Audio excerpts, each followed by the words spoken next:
శ్రీబాగ్ ఒప్పందం ప్రకారం కర్నూలులో హైకోర్టు ఏర్పాటు చేయాలని డిమాండ్ చేస్తూ న్యాయవాదులు ఆందోళన చేపట్టారు. కూటమి ప్రభుత్వంలో కర్నూలులో ఉన్న మానవ హక్కుల కమిషన్, లోకాయుక్త, ఏపీఈఆర్సీని అమరావతికి తరలించేందుకు కుట్రలు చేస్తోందని ఆరోపించారు.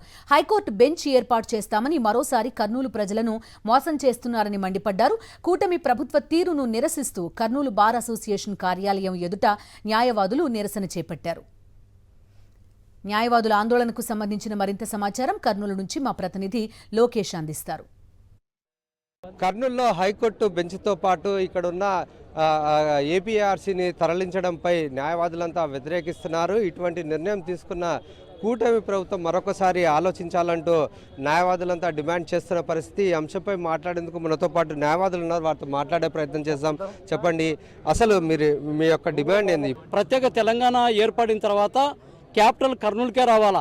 అయితే ఈ పనికిమాలిన రాజకీయ నాయకులు వాళ్ళ స్వార్థ ప్రయోజనాల కోసము అక్కడ అనువైన ప్రాంతం కానీ అమరావతిని భుజం మీద పెట్టుకొని మోస్తూ ఉన్నారు. మంచి ప్రాంతము, అన్ని సమశీతోష్ణ స్థితి ఉండి అన్ని వనరులు ఉన్నటువంటి కర్నూలు ప్రాంతాన్ని వాళ్ళు ఎందుకు వద్దనుకుంటున్నారో మాకేం దిక్కు తెలడం లేదు. అభివృద్ధి చెందే ఒక కార్యక్రమానికి వీళ్ళు కుట్రవన్నీ రాయలసీమను మరి ముఖ్యంగా కర్నూలును నాశనం చేసే రీతిలో ఆలోచన చేస్తున్నారు. ఈ యొక్క పెద్ద మనిషి నారా చంద్రబాబు నాయుడు ప్రయత్నం చేస్తున్నాడు. నీ యొక్క కుట్రలు కుతంత్రాలు చెల్లవు నారా చంద్రబాబు నాయుడు, దయచేసి గుర్తుపెట్టుకో, నీ అధికారం శాశ్వతం కాదు. మళ్ళీ జగన్మోహన్ రెడ్డి ముఖ్యమంత్రి అవుతాడు. ఇక్కడ ఫుల్ హైకోర్టు కర్నూలుకు వస్తుంది. దీన్ని దేవుడు ఉడక ఆపలేడని చెప్పారని నేను మనస్ఫూర్తిగా అభిప్రాయపడతా ఉన్నా.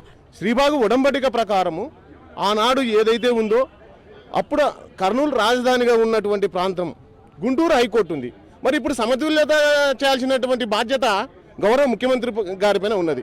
ఎందుకంటే ఇప్పుడు ప్రాంతాల మధ్య వ్యత్యాసాలు, అసమానతలు వస్తాయి. మరి ఈరోజు ఏదో బెంచ్ అన్నారు. బెంచ్ విషయం కూడా అక్కడ ఉన్నటువంటి మధ్యాంధ్ర నయా కోటీశ్వరులు కావాల్సిగా హైకోర్టులో పిటిషన్ వేశారు. రాయలసీమకు పోకూడదని, బెంచ్ పోకూడదనేటువంటి ఒక దురాశతోని మధ్యాంధ్ర నయా కోటీశ్వరులు బెంచ్ కోసం కూడా ఈరోజు అడ్డుపడుతున్నారు. బెంచ్ కూడా రాదు. ఈరోజు ఏమన్నాడంటే ప్రధాన న్యాయమూర్తి గారు నిన్న, నాకేం బెంచ్ విషయము రాయలసీమ కర్నూలులో పెట్టే విషయం నాకు తెలియదు అన్నాడంట. శ్రీబాగ్ ఒప్పందాన్ని పక్కన పెట్టినట్టేనా సార్? శ్రీబాగ్ పార్టీ ప్రకారము హైకోర్టు ఒకటి ఏర్పాటు చేస్తే రాజధాని ఒక చోట ఏర్పాటు చేయాలనేది. ఇప్పుడు కర్నూలుకి బెంచ్ ఇస్తున్నారంటే ఫుల్ హైకోర్టు ఇవ్వాలి. యాక్చువల్గా అంటే శ్రీబాగ్ పార్టీని గౌరవించినారట్లంటే కర్నూలుకి ఫుల్ హైకోర్టు ఇవ్వాలా. ఫుల్ హైకోర్టు ఇవ్వలేదంటే శ్రీబాగ్ పార్టీని పక్కన పెట్టినట్టు దాని అర్థం. అది మరి ఏం డిమాండ్ చేస్తున్నారు మీరంతా? మేము యాక్చువల్లీ రాయలసీమకు అప్పటి నుంచి కావాల్సినది హైకోర్టు. ఇప్పుడు బెంచ్ ఇస్తామంటే ఏదో సర్దుకున్నాం. ఆయన ఏదో ఒకటి చేయాలి. మేము ఏం అడుగుతున్నాము? బెంచ్ ఇస్తానని ఆయనే చెప్పినాడు. మొన్న ఏది హైకోర్టు జడ్జీలను కూడా పంపించినాడు. ఇది డ్రామా. ఏమంటే అంత ఏమో పూసి, అంత సున్నం పూసి మళ్ళీ రాలగొడతారు. ఇప్పుడు పిల్లే విసిరే టైం చేస్తారు. ఆయన పీరియడ్ అయిపోతుంది, నెక్స్ట్ ప్రభుత్వం వస్తుంది. మళ్ళీ ఇట్లా వాళ్ళు డ్రామా ఆడుతున్నారు తప్ప వేరే ఏం లేదు. అనవసరమైనటువంటి దోబూచులాట ఆడుతూ ప్రజల్ని, అసలుకి ప్రజల కంటే మేధావులమైన న్యాయవాదులు కూడా మభ్యపెడుతూ అక్కడ కోస్తాంధ్ర వాళ్ళు పిల్లేస్తారు, రేపు రిట్టేస్తారు. ఇటువంటి పరిస్థితులు ఉంటాయి. అంటే ప్రజలతో ఓట్లు వేయించుకొని ప్రభుత్వం గద్దెనెక్కి మభ్యపెట్టే ప్రభుత్వమేనా? అసలుకి ఏమి అభివృద్ధి చేయాలనుకుంటున్నారు ఆంధ్రప్రదేశ్ని?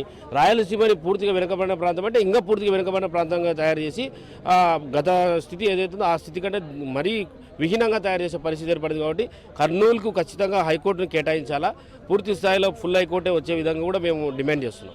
ఇది యొక్క ప్రభుత్వం చెల్లించకపోతే ఖచ్చితంగా పెద్ద ఎత్తున తమ ఆందోళనలు అయితే చేస్తామంటూ న్యాయవాదులంతా హెచ్చరిస్తున్న పరిస్థితి. కెమెరామెన్ శేఖర్తో లోకేష్, సాక్షి టీవీ, కర్నూలు.